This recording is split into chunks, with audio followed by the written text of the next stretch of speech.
Assalamualaikum warahmatullahi wabarakatuh. Selamat pagi anak-anak.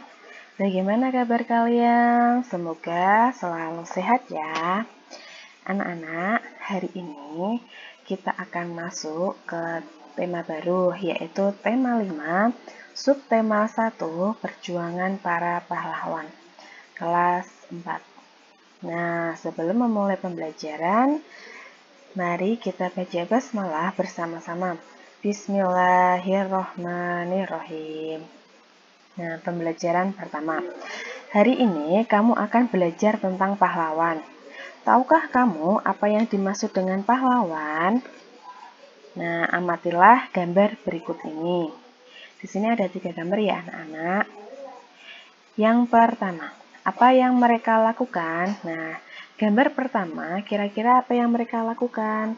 Ya, teman-teman ini menjenguk salah satu temannya yang sedang sakit. Nah, gambar kedua, ya, dia sedang merawat lingkungan. Gambar ketiga, yaitu sedang membantu teman yang kesusahan. Yang kedua, bagaimana pendapatmu mengenai hal itu? Nah, pendapatmu mengenai hal itu apa aja anak-anak? Ya, dari gambar tersebut, gambar itu menggambarkan sikap yang baik ya. Jadi, sikap yang baik itu adalah sikap yang harus kita contoh. Kemudian yang ketiga, hal baik apa yang bisa kamu contoh? Ya, yang pertama, hal baik yang dapat kita contoh yaitu apa? Ya, peduli terhadap teman. Peduli terhadap temannya, ya dari mana? Ya dari menjenguk teman yang sedang sakit, membantu teman yang sedang kesusahan. Dan yang kedua adalah peduli terhadap lingkungan. Iya, dia peduli dan tidak merusak lingkungan. Nah, gambar-gambar ini tuh merupakan gambar yang mencerminkan sikap kepahlawanan. Nah, sikap kepahlawanan yang ditujukan pada gambar di atas adalah yang pertama yaitu ia menjenguk teman yang sedang sakit. Nah, menjenguk teman yang sedang sakit itu juga merupakan sifat kepahlawanan. Merawat serta mencintai lingkungan. Yang ketiga yaitu menolong teman yang sedang kesusahan. Nah, sifat-sifat inilah sifat yang menunjukkan kepahlawanan. Nah, jadi pahlawan adalah orang yang sangat berjasa, berani, dan penuh pengorbanan bagi bangsa, negara, dan agama. Pahlawan juga orang yang sangat gagah berani karena mereka telah rela mempertaruhkan nyawa untuk mempertahankan kemerdekaan. Itulah yang disebut sebagai pahlawan. Nah, menolong orang dengan ikhlas, berani, dan gigih itu juga merupakan sikap yang dimiliki oleh para pahlawan. Nah, untuk menghargai mereka, kamu bisa meneladani sikap kepahlawanannya dalam kehidupan sehari-hari. Ya, jadi seperti gambar tadi, menjenguk orang yang sakit, mencintai lingkungan, dan membantu orang yang sedang kesusahan, itu juga merupakan sikap para pahlawan. Nah, jadi kalian harus meneladani sikap kepahlawanan itu dalam kehidupan sehari-hari seperti itu. Sampai di sini paham ya anak-anak? Oke. Nah, selanjutnya, bagaimanakah perjuangan para tokoh di masa kerajaan Hindu, Buddha, dan Islam? Bagaimanakah sikap kepahlawanan yang mereka miliki? Nah, sekarang kita akan belajar tentang perjuangan para tokoh di masa kerajaan Hindu, Buddha, dan Islam. Nah, di sini ada perintah ayo membaca. Mari kita baca bersama-sama. Judulnya yaitu Raja Purnawarman, Panji Segala Raja. Raja Purnawarman mulai memerintah kerajaan Tarumanegara pada tahun 395 Masehi. Pada masa pemerintahannya, ia selalu berjuang untuk rakyatnya. Ia membangun saluran air dan memberantas perampok. Raja Purnawarman sangat memperhatikan kesejahteraan rakyatnya. Ia memperbaiki aliran sungai Gangga di daerah Cirebon. 2 tahun kemudian, ia juga memperbaiki dan memperindah alur sungai Cupu, sehingga air bisa mengalir ke seluruh kerajaan. Para petani senang karena ladang mereka mendapat air dari aliran sungai, sehingga tanamannya menjadi subur. Ladang para petani tidak kekeringan pada musim kemarau. Raja Purnawarman juga berani memimpin angkatan laut Kerajaan Tarumanegara untuk memerangi bajak laut yang merajalela di perairan barat dan utara kerajaan. Setelah Raja Purnawarman berhasil membasmi semua perampok, keadaan menjadi aman. Rakyat di Kerajaan Tarumanegara kemudian hidup aman dan sejahtera.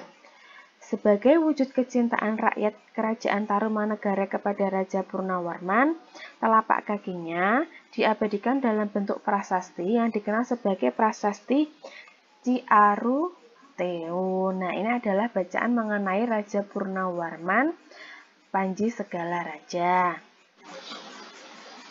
Nah, kemudian tugas kalian yang pertama yaitu membuat peta pikiran mengenai bacaan Raja Purnawarman. Nah, peta pikirannya bentuknya seperti ini ya. Dari bacaan ini, silakan kalian buat peta pikirannya. Dibuat diagram seperti ini ya. Yang pertama, nama tokohnya siapa? Sikap kepahlawanannya itu apa saja? Kerajaan yang dipimpin itu kerajaan apa? Letak kerajaannya di mana dan peninggalan kerajaannya itu apa saja? Silahkan kalian kerjakan di buku tugas, oke? Nah, kemudian berikut adalah beberapa tokoh dan kerajaan pada masa kerajaan Hindu, Buddha, dan Islam. Peninggalan yang mereka wariskan bukan saja benda bersejarah, tetapi juga pemikiran dan nilai-nilai perjuangan yang telah menginspirasi bangsa Indonesia. Nah, berikut ini ada peta Indonesia dan ada tokoh-tokoh ya, tokoh-tokoh dan kerajaan pada masa Hindu, Buddha, dan Islam. Nah, yang pertama kita akan pelajari yaitu Sultan Iskandar Muda. Nah, Sultan Iskandar Muda ini merupakan sultan yang paling besar dalam masa Kesultanan Aceh. Ya, kerajaan yang ia pimpin adalah Kerajaan Aceh. Ia berkuasa dari tahun 1607 sampai 1636.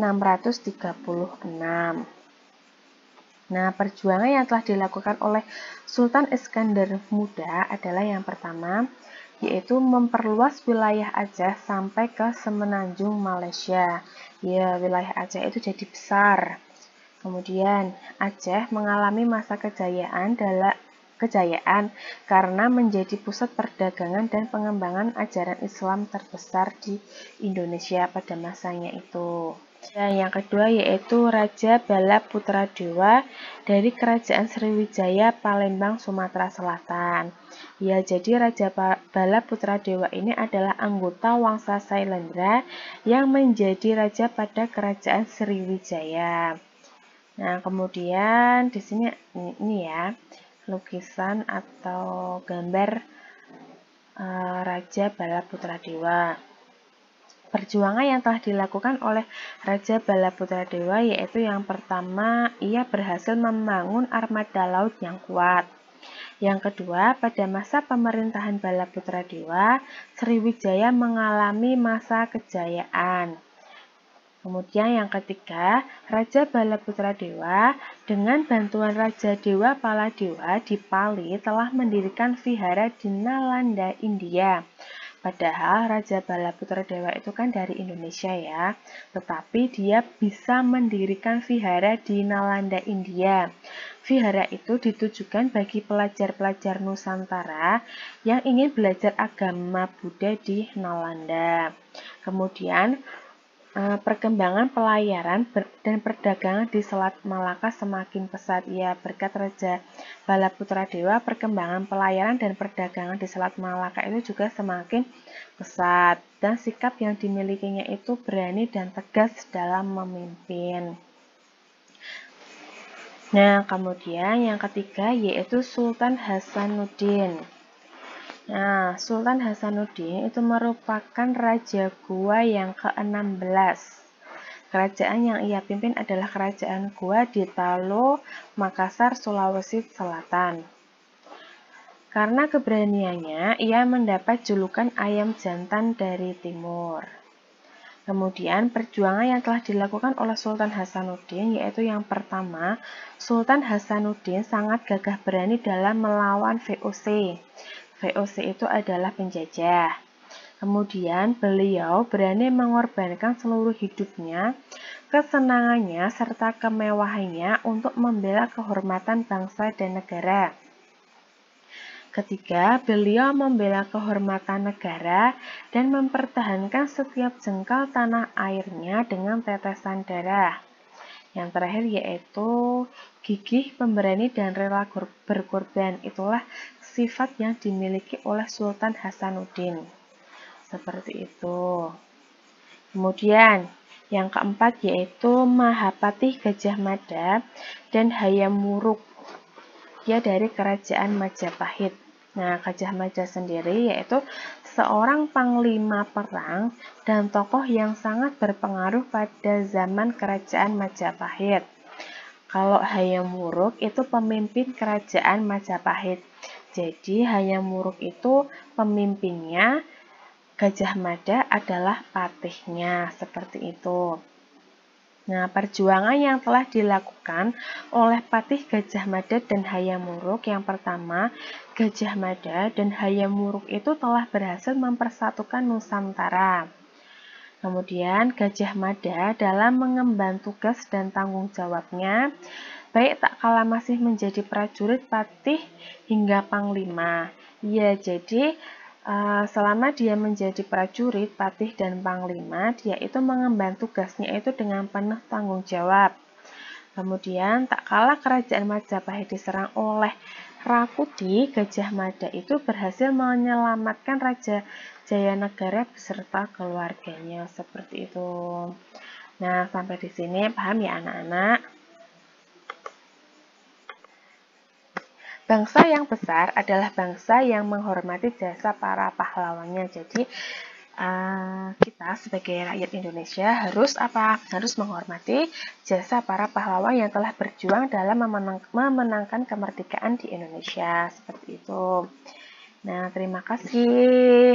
Sekian penjelasan dari Bu Guru. Semoga bermanfaat ya anak-anak.